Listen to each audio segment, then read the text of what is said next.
bonjour, c'est Tracy, bienvenue dans cette nouvelle vidéo de présentation d'album. Je viens de vous tourner la première avec le premier album réalisé avec la collection House of Roses de Stamperia. Du coup, voici le second.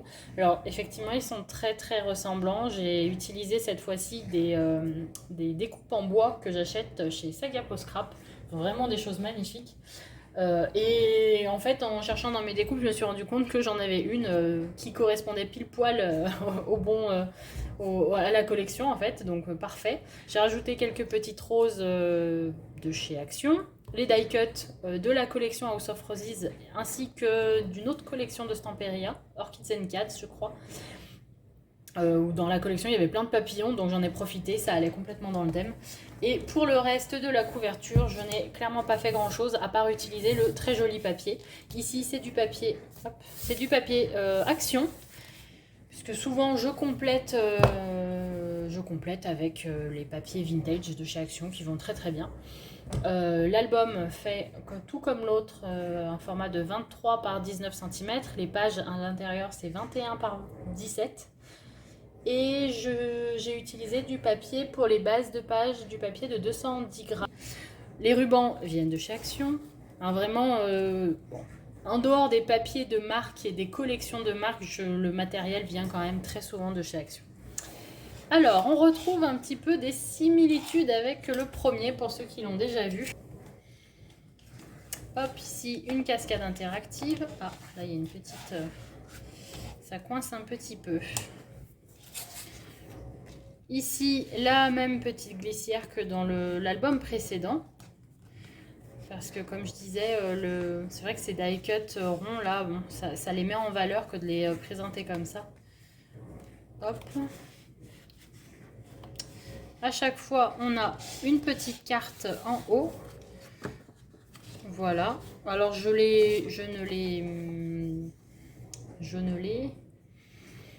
mets pas de papier dessus, je trouve pas le mot, parce que je trouve que ça fait vite très épais. Donc j'en mets juste une petite bande là parmi les chutes que j'ai, histoire de, mais voilà, je préfère le garder, sinon c'est très vite très épais et ça ne passe plus dans la pochette. Hop, ici un petit pop-up. J'adore ce pop-up, voilà. Donc quand je peux le mettre, je le mets. Hop. Ici, celle-ci aussi, on la retrouve dans l'album précédent. Alors cette fois, les cartes, j'ai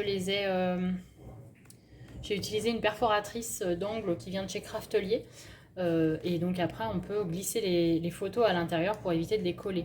On m'a posé la question dans les commentaires de savoir comment je collais ces petites cartes avec la perforation. En fait, il suffit de coller le bout et l'intérieur là et d'éviter le creux qui est ici comme ça. Après, alors là je sais pas si ça va marcher, mais comme ça après, non, si, on peut glisser la photo de la sorte. Voilà, bon là c'est un peu épais, donc ça passe pas très bien, mais voilà, l'idée est celle-ci. Après faut être attentif parce que parfois ça colle. Le fait de coller le reste, la colle va s'étaler et va aller jusqu'au milieu là, donc bon, ça marche pas à chaque fois, mais l'idée est celle-ci. Dans l'idéal, il faudrait, au moment où on colle, prendre une carte et puis vérifier au fur et à mesure que les autres morceaux n'ont pas collé, quoi. Je sais pas si j'ai été claire, mais en tout cas l'intention y était. Ensuite, hop, on retrouve cette jolie petite interaction de Dominique de la chaîne André Demers. Pareil, je vous mettrai le lien vers sa chaîne. Par contre, je vais avoir du mal à retrouver l'interaction parce que ça fait très longtemps que je l'ai vu et voilà, je ne sais pas dans quel album j'avais vu ça, donc je ne vais pas pouvoir vous l'indiquer plus précisément. Et on retrouve à l'intérieur le petit ensemble de photos. Hop, pareil, je n'ai maté qu'un seul côté parce que je me suis dit qu'avec la photo, ça allait faire un peu trop épais en fait. Donc voilà, je m'arrête là pour éviter que ce soit trop épais et que ça rentre bien dans la pochette. Ici, on a une petite carte et j'ai utilisé les die cuts de la collection pour fermer.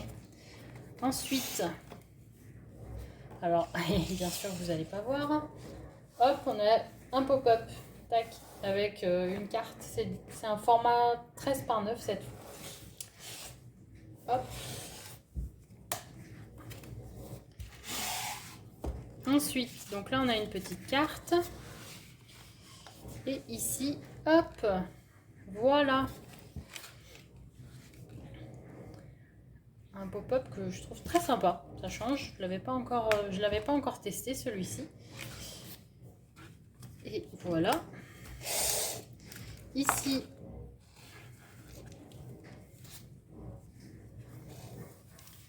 on a évidemment